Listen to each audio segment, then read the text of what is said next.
Hey everybody, welcome to the next SciCraft episode. So as you've seen, we made some progress here in the mob farm perimeter. We built the mob statues in all four sides. So we got the witch, zombie, skeleton and creeper. So pretty awesome. Panic also helped building this, and unfortunately we actually built it off-centered. And then we had to move it all again, so we built it twice. So Panic built everything up a second time. As you can see, we're still missing a pillar here, because we apparently can't count. So we didn't build in the exact center. But this is fixed by now, and it should... yeah, nobody should be annoyed by this anymore. I actually couldn't tell at first, so you really had to maybe count the pillars in order to notice it. But yeah, some people just couldn't live with it, and then we had to move it over. Alright, as you can see here, there's more progress. The whole perimeter wall is coming together, but it's still quite a lot of effort still. So this will take a while. At the moment, there's not much progress going on with this project. Everything I've shown here was actually done 2 weeks ago, because we've been working on something else a lot lately. And that is the Mesa Quarry. As you can see, we've progressed quite a bit with it. I've been streaming a lot lately. Also got a lot of help from the other SciCrafters. I think this project is like 85% done now. So really good progress. We can maybe take a look. So here at the bottom, we have those stations that send back the grabbers, and we basically need a module every 11th block, and we've built up 7 of 8. So 1, 2, 3, 4, 5, 6, 7, and we even started with the 8th module already. So this part is almost done. It's actually probably like the biggest part of the quarry, and yeah, here at the top there's also some work still left to do. So what we already got is the water collection system. This was a bit troublesome to build, cumbersome, since we need to make frosted ice, and we had some issues with light glitches, which melted the frosted ice again. But in the end, it was okay-ish to build. As you can see, we placed some extra leaves, and then we placed ice blocks here. Broke them just with a normal pickaxe and walked over with frostwalker boots in order to get frosted ice here. We haven't put in the arm stands yet, but apart from that, it's almost finished. Then here, just recently started with the TNT tubing system. So this will be finished next. And then, yeah, almost up to the roof here. We have about 20 layers to go for the whole block storage system and transport system. Also, what we haven't done yet is work on the logic. So this needs to be done on the right side, and the storage. And we also haven't completely figured out how to do the storage yet. So this will probably also be material for an episode, how to figure out the storage.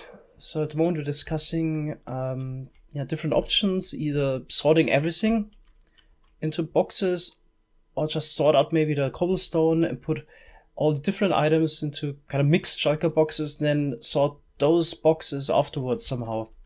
Alright, so yeah, the whole logic goes to the right. We built this last in order to prevent any issues, because this part would be quite sensitive to any stuff that could go wrong. I could completely wreck this thing, obviously. One more thing which isn't part of the current schematic, which just turned out to be a problem, so I didn't consider this before, are gravel blocks that could fall down here at the bottom. So this is not super likely, but it could actually happen if you have some kind of a cave system like here, and then the quarry keeps pushing the blocks from the back, and yeah, it could happen that you have a patch of gravel here, for example, and then this gets pushed forwards and forwards and forwards until we reach this spot, and then the gravel is pushed down. So this would happen 12 blocks in front of the quarry, and would be a big issue, since then you have an additional gravel block here where there shouldn't be any. This would afterwards be a problem, because it would be picked up by a slime block, completely wrecking the quarry. So in order to deal with this issue, we have to add some kind of a slab system in front, in order just to break the blocks when they fall down. That's all we need to do in order to fix this issue. Technically, we could even collect some of those gravity blocks. This would be no problem now, but it's just too much effort. We're just gonna break the blocks that fall down in front. So I'm quite sure there's enough space to somehow... Whoops. That's the lava. To somehow add some kind of a instant line like this one here in front of the whole quarry. Maybe here. And then have the slab pushing in front. Okay. Alright, so much for the progress update. Now let's head back to the main storage, where I need to continue on the shulker box stacking system. So I actually got a bit of a progress update here as well. So just a reminder what we did in the last episode here. We built up a crafting system in order to easily convert a lot of logs into planks, or also maybe to convert redstone blocks into normal redstone dust again. And then in the end of the episode, I also wanted to make some kind of a system in order to deal with the empty shulker boxes, which we get from this hopper line. So we have a special rule on the server. If you throw empty shulker boxes on the ground, they stack up like normal stackable items, so like this. Alright, just the shulker boxes. Now, here's the system we designed in the last episode. So this is the output line, empty shulker boxes go in there. Once we have 64, we dispense them and let them stack up in this little chamber here. And then once we have a complete stack of shulker boxes, a minecart will pick those up. And now the next task is bring the minecart from the bottom point here up to the player. And as we've seen in the last episode, this is quite a bit of an issue, since we need to deal with the special minecart physics, the super heavy minecarts. Since stacked empty shulker boxes count like basically a lot more than like a normal stack of items, since they are unstackable items. And like so let's take it like this. So one unstackable item is as heavy as a stack of normal items, but now we have a stack of unstackable items. So that's why the minecart is super heavy and we need to deal with the special item physics. Alright, so we basically got two options what we do next. Task is to bring it from here to... Okay, let's see if we can ender pearl. Yep. To this spot here. So the plan is basically to have the minecart drop down on this detector rail. Then a player can easily take out the stacked shulker boxes and put it in the chest. Unfortunately, there's no way to automate this. A player is required. If a hopper would do this task, then you would put single empty boxes into the chest. So that's why we need to play in order to put the full stack in the chest. There's no automated way around this. So once this is empty, then the empty minecart is put back into the intermediate storage of this rail line. There we go. And could be filled up again. Alright, yeah. Now we need to deal with the special minecart physics. Because it's actually quite a bit of an issue just to do a normal turn with those super heavy cards. So maybe we'll go back to the creative world. I can show you what's the issue now. So here's the problem we're having right now. We can't make a turn with the minecart. So this is the super heavy minecart. 4 stacks of shulker boxes. It's just 4 stacks. Since if you would use 5, then the minecart would stop even on golden rails. Right, so we push them over to get some momentum, but this is not enough to make a turn. So the alternative would be to basically let the minecart drop down and then push it again. So pretty much what we did here. I'll just rotate it by 90 degrees. Right, let's try this out. I think it's not built up completely, but I was just messing around a bit. But there's quite some effort to get this to work, so that's why I'm actually thinking about using a minecart elevator instead. Alright. Okay, going up powered rails is no issue, but going down would be... Okay, so now let's drop down, and then we could push it again. And then it goes into the other direction. But this requires quite some effort, that's why I think we would need to do this twice. I think it would be a better alternative to just build a minecart elevator. So I spent about 30 minutes and came up with this really compact minecart elevating system. Alright, so here's how it works. We somehow need to get the minecart on top of the slime block, which might be not that easy even, Because if you would just have, maybe you can demonstrate it, something like that. The idea is that we just let the minecart drop down. I'm quite sure we'll get stuck on the edge.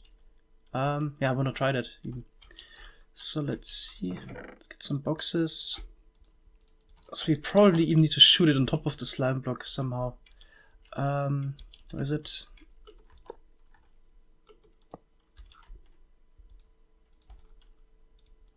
Okay, there we go.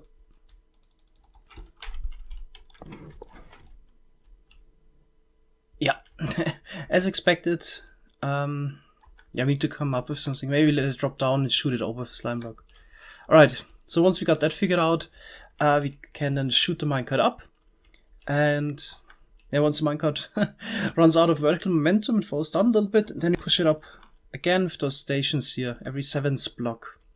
So this is quite simple. You just activate all 3 pistons at the same time, push out this stuff here. Technically, I'm quite sure I don't need this piston even.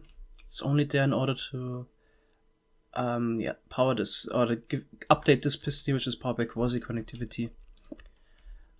Alright, so we push this out and shoot the minecart up again, and do this every 7th block, and there's always 7 ticks in between.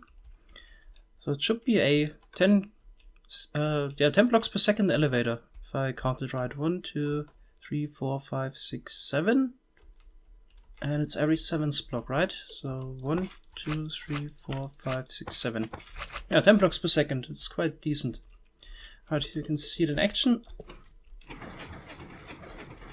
There we go. And the top already put a slime block there, so we to shoot the minecart over with the correct timings, and then the minecart can go for the last few meters on rails again, I think. Alright.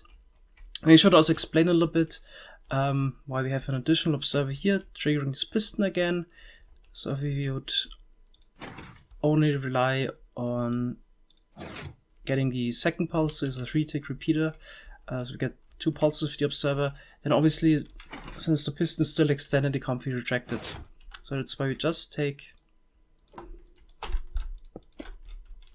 another output here and power this piston once more in order to retract that stuff. So like this. Alright, this said, this sticky piston is probably not necessary, just there in order to give an update to this one here. So 1.13, we could replace it with a node block if you wanted to, yeah. But 1.12 we still need the sticky piston as well. Alright, I would say I'll just build this up in survival now. So we're back in survival. I already spent about 2 hours on making the minecart elevating system. Well, what took so long was figuring out some timings again. Yeah, maybe let's quickly go through what happens. So I also redid this part here a little bit in order to push the minecart, the filled up minecart over and top of the rails. Then here, in order to get the minecart on top of the slime block, we have this system. So the minecart goes through a string, just take it by the observer, and then after a bit of delay, the minecart stops on this golden rail here. We push over the golden rail, retract it again, and then we push the minecart over with this piston here, lands on a slime block, and gets shot up. Alright, so let's check out what's on top. Maybe let's use an ender pearl. It's dangerous to fly in there. Almost died once. Okay, so I almost got it. Okay, but this time. Okay, minecart arrives at the top, gets pushed over the slime block, has some momentum left. Then again, the string detects it, and it stops, yeah, on the slab here with the rail on top. And this time, maybe we can even show it. Just walk in there. We retract the rail and also the slab below, and then before the rail is getting pushed over again, we extend the slab on top. The minecart would fall through. Can maybe actually check this out. So, already got some stacks of shulker boxes. There we go. So here the hopper minecart would get loaded up. Then it's pushed down and over. And again, and then it's getting shut up. Yeah, the flight duration 3 rockets are really dangerous. Okay, so you can see it falls down. Now, we also have an issue. Something I did not consider, unfortunately, which requires some rebuilding. Okay, made it. Alright, as you can see here, we have hopper minecarts stacked on top of each other. Yeah, unfortunately, those hopper minecarts are only filled up with 4 stacks, so there's an empty slot. And obviously now the bottom minecart sucks out one shulker box out of the top minecart, and this is not great. So we need to come up with a system where the hopper minecarts don't influence each other. So that means basically back to the creative world. But yeah, I can also show you what I also want to do. So deciding this whole system.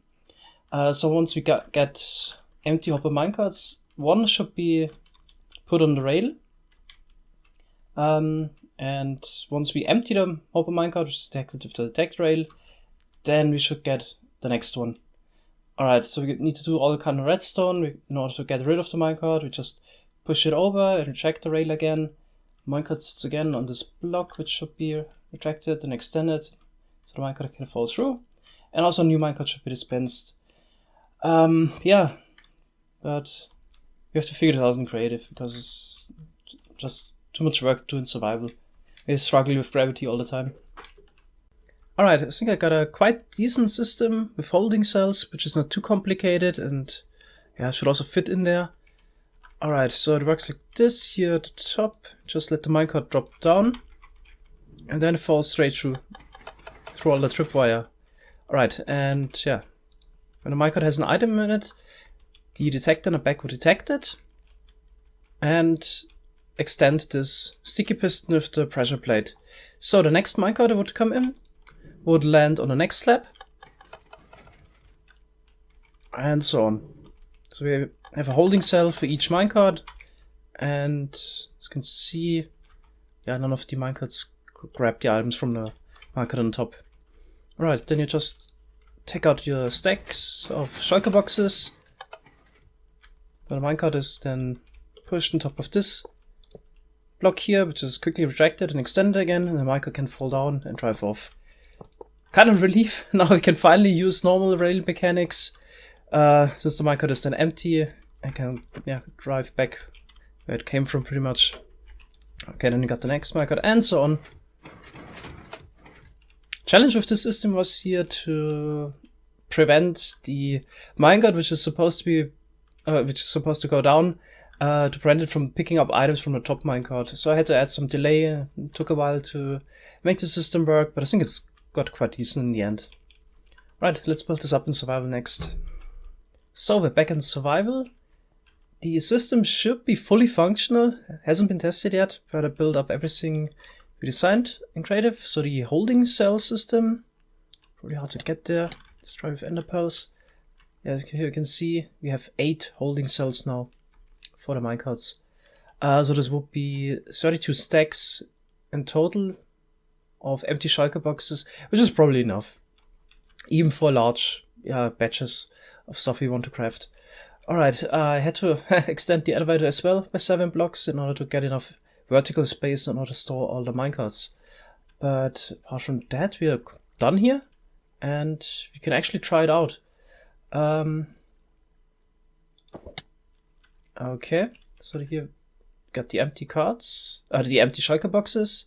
Maybe I'll just put in a few here, so we can also finally test the dispensing system. And I would say make a quick cut, because it's gonna take a while. Alright, system is working. I had to solve another minor issue, which was the hopper minecarts would pick up items diagonally through the glass and trapdoor. Previously we had them here, and then somehow picked up items which obviously would break the system. So we had to move them over here, and now everything should be working.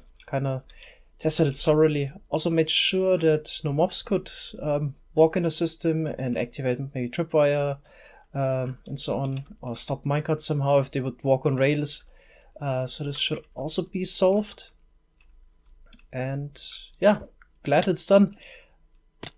It's definitely a nice project, more effort than I thought it would be, since we also ran all kinds of nice issues, like with the super heavy minecarts. That was something new. Definitely fun to work with that. But yeah, we're finished here. I actually thought about building this twice for the big crafting system as well. We also get a lot of empty boxes from that one. But yeah, you saw how much effort it is to make one of those systems. So I'm just gonna hook up the crafting system to the empty shulker box system as well. So at the moment we just dispense the boxes into lava. So here in the back. Since we are kind of duped the shulker boxes. But we can change this up, so just hook up a water stream somehow and bring him over, hook it up to the same system. Alright, yeah, I'm gonna do that between the episodes. The next one, we're gonna definitely work on something else. Thanks so much for watching. See you on the next one. Bye bye.